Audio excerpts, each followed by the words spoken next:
Breaking చూస్తున్నాం. America మాజీ అధ్యక్షుడు డొనాల్డ్ ట్రంప్ ర్యాలీలో కాల్పులు చోటు చేసుకున్నాయి. పెన్సిల్వేనియాలో ట్రంప్ పై కాల్పులు జరిగాయి. ఈ ఘటనలో గాయపడిన ట్రంప్ ని ఆసుపత్రికి తరలించారు. దుండగుడి కాల్పుల్లో ట్రంప్ చెవికి గాయమైంది.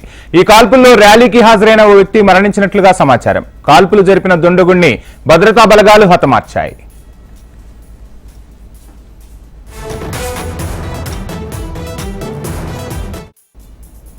ట్రంప్ ప్రచారం నిర్వహిస్తుండగా దుండగుడు కాల్పులు జరిపాడు. దీంతో ఆయన ఒక్కసారిగా స్టేజ్ పై కింద పడిపోయారు. భద్రతా సిబ్బంది వెంటనే ట్రంప్ చుట్టూ రక్షణగా చేరారు. మాజీ అధ్యక్షుడిని వేదికపై నుంచి దించి ఆసుపత్రికి తరలించారు. ట్రంప్ ప్రస్తుతం సురక్షితంగానే ఉన్నట్లు భద్రతా అధికారులు తెలిపారు. ఇక ఈ ఘటనపై దర్యాప్తు చేపట్టినట్లు వెల్లడించారు.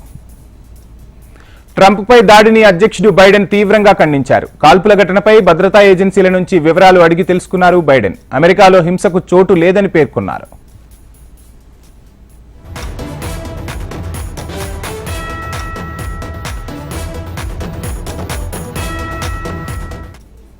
అమెరికా మాజీ అధ్యక్షుడు డొనాల్డ్ ట్రంప్ ర్యాలీలో కాల్పులు చోటు చేసుకున్నాయి. పెన్సిల్వేనియాలో ట్రంప్ పై కాల్పులు జరిగాయి. ఈ ఘటనలో గాయపడిన ట్రంప్ ని ఆసుపత్రికి తరలించారు.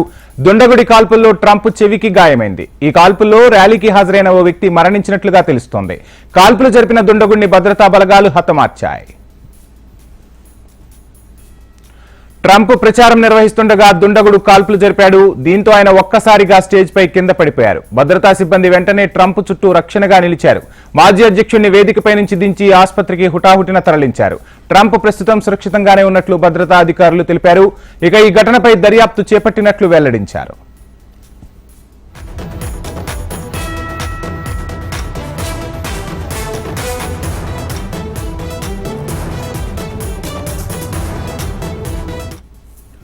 ట్రంప్ పై దాడిని అధ్యక్షుడు బైడెన్ తీవ్రంగా ఖండించారు. కాల్పుల ఘటనపై భద్రతా ఏజెన్సీల నుంచి వివరాలు అడిగి తెలుసుకున్నారు. అమెరికాలో హింసకు చోటు లేదని పేర్కొన్నారు.